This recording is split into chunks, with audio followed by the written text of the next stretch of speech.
We often hear that lasting transformation requires time, months, years, or even decades. But today I want to share with you something different. Over the course of just 1 week, I introduced 5 specific habits into my life, and the impact was nothing short of remarkable. These weren't just simple actions, they were based on neuroscience, biology, and the way our brains respond to positive change. In this brief period, I unlocked shifts that not only improved my mental and physical well-being, but also redefined my perspective on what is possible in such a short time. So, let's dive into these 5 habits rooted in scientific understanding that can empower you to make life-changing shifts in just 7 days. Sleep is often underestimated in its importance, yet it is one of the most critical factors for optimizing both mental and physical performance. Prioritizing sleep isn't just about getting a full 8 hours, it's about the quality and consistency of that sleep, which plays a massive role in how our brain and body function throughout the day. In my own experience, focusing on improving my sleep hygiene brought about immediate and noticeable improvements in my focus, emotional resilience, and physical health. The first step in prioritizing sleep was recognizing its influence on everything from cognitive function to mood regulation. Research consistently shows that sleep is a cornerstone of memory consolidation, emotional processing, and decision-making. When we sleep, our brain doesn't simply rest, it actively processes and organizes information, consolidates memories, and clears out toxins. This is why when we skimp on sleep, it's not just our energy that suffers, our ability to think clearly and make sound judgments diminishes as well. I quickly learned that if I wanted to perform at my highest level, I needed to value sleep as much as my waking hours. One of the key changes I made was establishing a consistent sleep schedule. This means going to bed and waking up at the same time every day, even on weekends. Our bodies are deeply influenced by circadian rhythms, the internal clocks that regulate our sleep-wake cycle. When we disrupt this cycle by staying up too late or waking up too early, we interfere with our body's natural processes, which can lead to poor sleep quality and even long-term health consequences. By sticking to a consistent sleep schedule, I noticed that falling asleep became easier, and I woke up feeling more refreshed and alert. The environment in which we sleep is another critical factor. A room that is too bright, too noisy, or too warm can significantly disrupt our ability to achieve deep, restorative sleep. I invested time in optimizing my sleep space. This included dimming the lights an hour before bed, eliminating all screens to avoid blue light exposure, and ensuring that my room was cool and quiet. I also made sure my mattress and pillows were comfortable and supportive. It may seem like small adjustments, but the cumulative effect of these changes was profound. I found myself sleeping more soundly and waking up with greater clarity. One of the biggest revelations I had was the importance of winding down before bed. For years, I had fallen into the trap of rushing into bed after a long day, my mind still buzzing from the events of the day. However, the more I learned about sleep, the more I realized that having a wind-down routine was essential for preparing both my mind and body for rest. This included activities like reading a book, stretching, or practicing deep breathing exercises. These activities helped signal to my body that it was time to slow down and transition into sleep mode, making it easier to fall asleep and stay asleep. Another aspect of sleep that often goes unnoticed is the impact of stress on our ability to rest. The busier life gets, the more we tend to bring stress into the bedroom. This is a trap I fell into for a long time, laying in bed replaying the events of the day or worrying about what was to come. However, I learned that creating a sense of calm before bed could significantly improve the quality of my sleep. Meditation, journaling, and deep breathing exercises became powerful tools for clearing my mind and releasing the mental clutter that often kept me awake. Incorporating these sleep-focused habits didn't just change how I felt in the morning, it transformed the way I approached every aspect of my life. With better sleep came more energy, better mood regulation, and a sharper mind. It's incredible how something as simple as prioritizing sleep can have such a far-reaching effect on overall well-being. By making sleep a non-negotiable part of my routine, I noticed that everything else, my productivity, emotional state, and even physical health improved as a result. It wasn't just a matter of getting more hours of sleep, but rather the quality of that sleep that truly made the difference. Morning sunlight exposure is one of the most effective and accessible habits to optimize our overall health and well-being, yet it is often overlooked in today's modern lifestyle. The simple act of stepping outside and allowing natural sunlight to hit your skin and eyes within the first hour of waking up can have profound effects on your circadian rhythm, mood, and productivity. It wasn't until I made morning sunlight exposure a priority that I began to experience significant improvements in my energy levels, mental clarity, and even sleep quality. One of the most powerful reasons why morning sunlight is so beneficial is because of its impact on the body's internal clock, or circadian rhythm.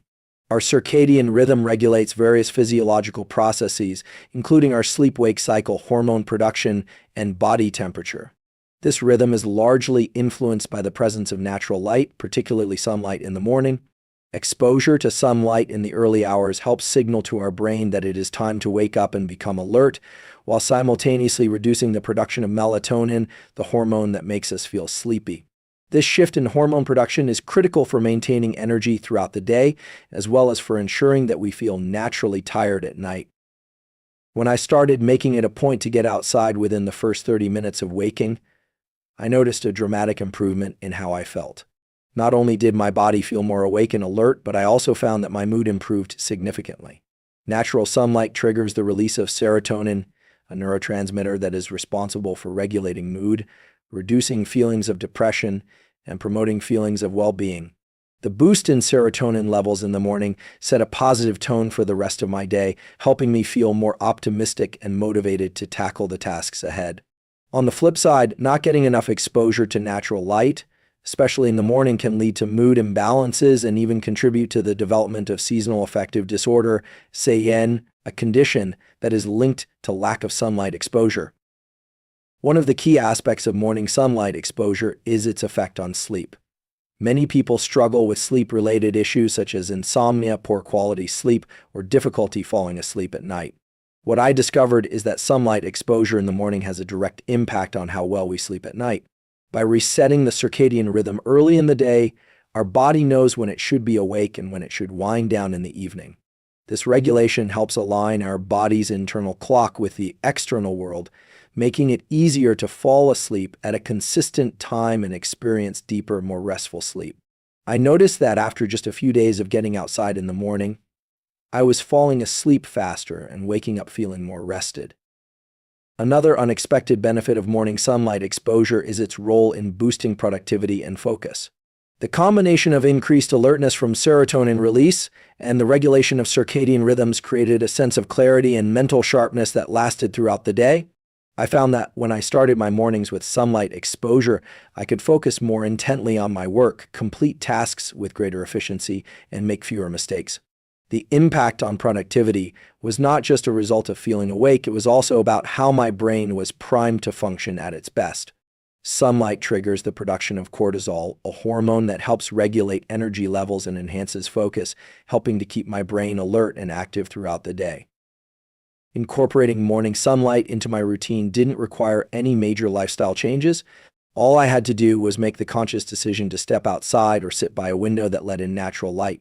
Even on cloudy days, the benefits of exposure to natural light are still significant, as it's much more powerful than artificial light. I made it a non-negotiable part of my morning routine, whether it was through a walk outside, sitting on my balcony with a cup of coffee, or simply standing by a window for a few minutes.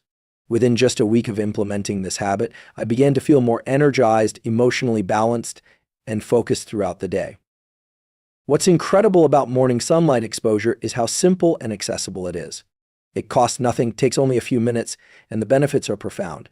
The consistent practice of allowing natural sunlight to enter my daily routine not only made me feel more awake and alert, but also supported my mental and physical health in ways I had never expected.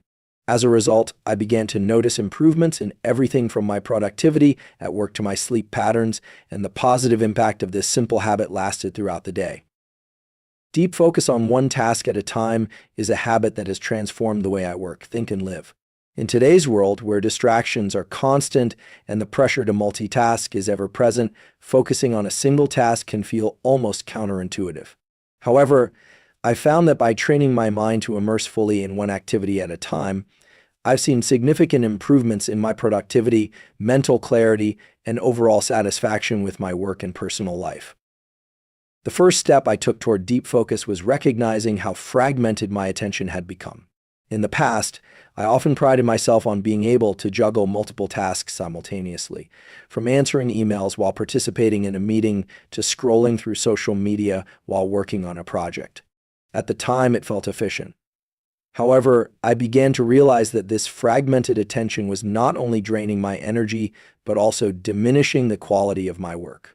Multitasking may seem productive in the short term, but research has shown that it actually reduces our cognitive performance and increases the likelihood of making mistakes. It became clear that if I wanted to perform at my best, I needed to refocus my efforts on doing one thing at a time with my full attention. I started by setting aside specific blocks of time for each task, creating what is known as a time block or single tasking schedule. This meant that instead of bouncing between tasks, I would dedicate a specific amount of time to one activity and give it my full concentration. At first, it was a challenge to avoid the temptation of checking my phone or jumping to the next task, but I quickly realized how much more efficient I became when I eliminated those distractions. When I focused solely on the task at hand, my mind was able to engage at a deeper level, allowing me to produce higher quality work in less time. Another crucial element of deep focus is eliminating distractions. In the modern world, distractions are everywhere: notifications from emails, social media, texts, and even people interrupting our workflow. To maintain focus, I had to make a conscious effort to remove as many distractions as possible. This meant turning off notifications, closing unnecessary tabs on my computer, and setting clear boundaries with others about when I was unavailable. I also created a designated workspace that was free from clutter and distractions, which allowed my mind to stay centered on the task. This environment became essential for deep work. It wasn't about simply avoiding distractions, but about creating a space that facilitated deep focus. One of the most profound shifts came when I learned the importance of allowing myself to work for extended periods without interruption. Initially, I found it difficult to stay engaged in one task for long stretches of time. My mind would wander and I would begin to feel restless. However, I realized that by gradually increasing the amount of time I spent focusing on one task, I could build my mental stamina. The more I practiced deep focus, the easier it became to stay engaged for longer periods. I used techniques like the Pomodoro method, where I would work intensely for 25-minute blocks, followed by short breaks. This approach helped me stay productive without burning out. Over time, I noticed that not only was I getting more done, but the quality of my work improved because I was able to give each task my undivided attention. The impact of deep focus extended beyond my work life. I began to notice that when I gave my full attention to whatever I was doing, whether it was spending time with family, exercising, or simply relaxing, I felt more present in the moment. In a world filled with constant distractions, the ability to focus deeply allowed me to engage more fully in all areas of my life. I started enjoying activities more, from having conversations to working on personal projects. The simple act of being present in each moment helped me build stronger relationships, improve my health, and feel more satisfied with my daily experiences. I also discovered that deep focus enhanced my problem-solving abilities. When I gave myself the time and space to truly immerse myself in a problem, without jumping between tasks or worrying about other distractions, my ability to come up with creative solutions and insight skyrocketed. I found that I could approach challenges with a clear mind and a sense of purpose, rather than feeling overwhelmed by the multitude of things I had to juggle. This clarity allowed me to tackle issues head-on and come up with innovative ideas that I would have missed if I had been multitasking. Over time, deep focus became not just a habit, but a lifestyle change. It wasn't about pushing myself harder or working longer hours. It was about creating an environment where I could truly concentrate on what mattered most. With each task, I became more efficient, effective, and energized. The practice of focusing deeply on one thing at a time gave me the clarity and discipline I needed to succeed, and it has continued to be one of the most transformative habits I've adopted. It's a powerful reminder that sometimes the key to doing more is doing less, but doing it with all your attention and energy. Journaling for clarity is a practice that has brought immense value to my life, and it is a habit that has had a profound impact on both my mental and emotional well-being. I started journaling as a way to clear my mind, but what I quickly discovered was that it became a powerful tool for self-reflection, problem-solving, and personal growth. By committing to this habit, I gained clarity in ways I hadn't anticipated, and it helped me navigate the complexities of daily life with greater focus and purpose. Initially, I didn't expect much from journaling. I thought it would simply be a way to jot down thoughts and ideas as they came to me. But as I began to make journaling a regular part of my routine, I began to notice that it became much more than a simple task. It became a sacred space for self-exploration. The act of writing down my thoughts, feelings, and observations allowed me to untangle the mental clutter that often clouded my judgment. Instead of keeping everything in my head, I could externalize my thoughts on paper, giving myself the space to organize and make sense of them. What surprised me the most was how journaling helped me gain clarity about my emotions. In moments of stress, anxiety, or overwhelm, I often found myself trapped in a cycle of negative thinking. However, when I began writing down what I was feeling and why I felt that way, I noticed a shift. By simply putting my emotions into words, I was able to separate myself from the intensity of those feelings and gain a sense of control. I could step back and look at my emotions from a more objective standpoint, which allowed me to process them in a healthier way. It became a way to release pent-up emotions and clear out any mental fog that was hindering my ability to think clearly. One of the most significant changes I experienced through journaling was the increased self-awareness it brought. As I wrote daily, I began to notice patterns in my thoughts, behaviors, and reactions that I had never consciously recognized before. For example, I realized that I often reacted to certain situations with a level of frustration or impatience that wasn't entirely warranted. Journaling gave me the opportunity to reflect on these patterns and understand where they came from. Were these reactions tied to past experiences, fears, or insecurities? Once I started to identify the underlying causes, I was better equipped to address them, rather than letting them control my actions. This process of self-discovery was both empowering and enlightening, as it gave me the tools to break free from old habits and emotional triggers. Journaling also served as a tool for problem solving. When I faced challenges or decisions that felt overwhelming, I turned to my journal to sort through my thoughts. By writing out the situation and all the possible options, I was able to approach the problem with a clearer perspective. It was almost as if the act of writing helped me tap into a deeper level of insight and creativity. I started to notice solutions that I hadn't considered before and was able to weigh the pros and cons more objectively. Journaling became my way of thinking through complex issues in a more organized and intentional manner. In addition to helping with emotional clarity and problem solving, journaling also became a tool for gratitude and mindfulness. Each morning, I began writing down 3 things I was grateful for. This simple act shifted my focus from what I didn't have or what was going wrong in my life to what was going right. It helped me cultivate a mindset of abundance and appreciation, which in turn positively impacted my outlook on life. The more I practiced gratitude, the more I noticed the small, beautiful things that often went unnoticed in the hustle and bustle of daily life. This practice of writing about my gratitude grounded me in the present moment and reminded me to appreciate the journey, rather than focusing solely on the destination. The consistency of journaling also helped me track my growth over time. As I read back through older entries, I was able to see how much I had changed, how my thinking had evolved, and how I had overcome challenges that once seemed insurmountable. It served as a personal record of my journey, a reminder of the strength I had within me and the progress I had made. It was encouraging to see how my perspective had shifted and how I had grown in ways I hadn't noticed in the day-to-day. This sense of progress gave me confidence in my ability to continue evolving and facing whatever came my way. Through journaling, I was able to create a deeper connection with myself. It became a ritual that allowed me to check in with my inner world, understand my emotions, and process my thoughts in a meaningful way. The clarity I gained from journaling didn't just help me solve problems or manage emotions, it also empowered me to make more intentional choices and align my actions with my values. It became a key component of my self-care routine and a practice I could rely on whenever I needed to reconnect with my purpose.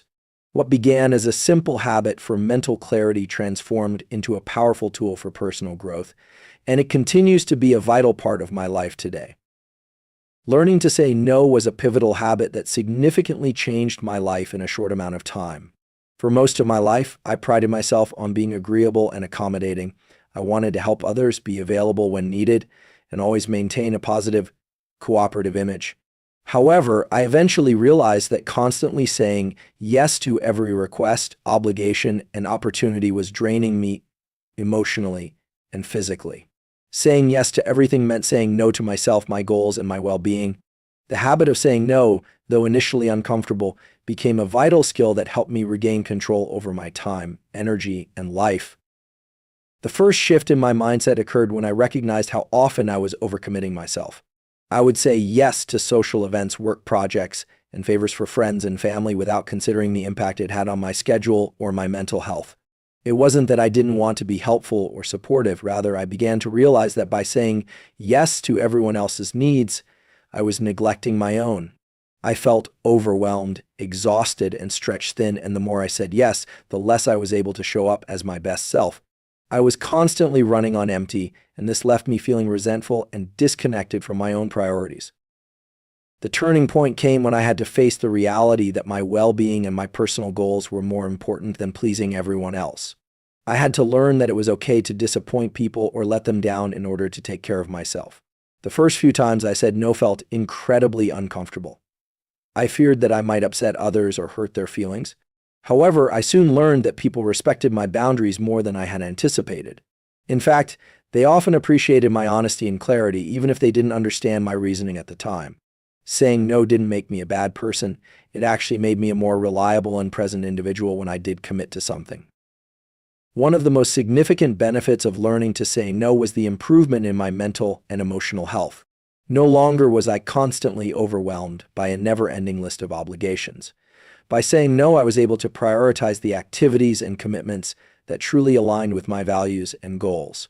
This gave me the space to focus on what mattered most, whether it was spending quality time with loved ones, dedicating time to personal projects, or simply taking care of my own needs. I became more intentional with my time, and as a result, I felt less stress and greater fulfillment in my day-to-day life.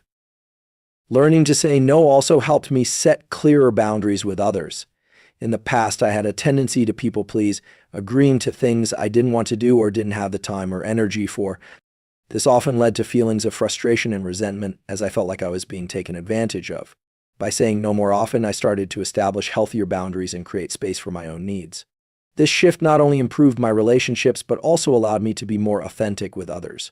I realized that I could still be kind and considerate without sacrificing my own well-being.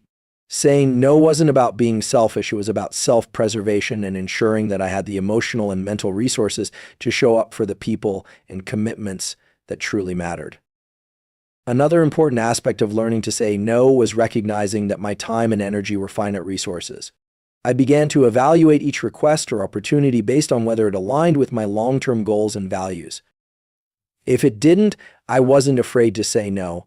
I understood that by saying no to something that wasn't a good fit, I was actually making room for something more meaningful and impactful. I stopped viewing every request as an obligation and started treating my time and energy as something precious that deserved to be protected. This shift in perspective allowed me to make better decisions about where I invested my time, leading to a more fulfilling and purpose-driven life. As I continued to practice saying no, I also found that it enhanced my ability to make more intentional choices. I became more selective about the people I allowed into my life, the projects I took on, and the commitments I accepted. This helped me focus on areas of my life that were truly important and aligned with my purpose. The more I said no to distractions and unimportant things, the more space I created for the things that brought me joy, growth, and success. Over time, saying no became a tool for self-respect and self-discipline. I learned that by setting boundaries and honoring my own needs, I could show up as a better version of myself in all areas of my life. Saying no empowered me to take control of my time and energy rather than letting others dictate how I spent them. It allowed me to stay focused on my goals, maintain my well-being, and build healthier, more authentic relationships. The habit of saying no ultimately became one of the most liberating and transformative practices I adopted, and it continues to be a vital part of my life today.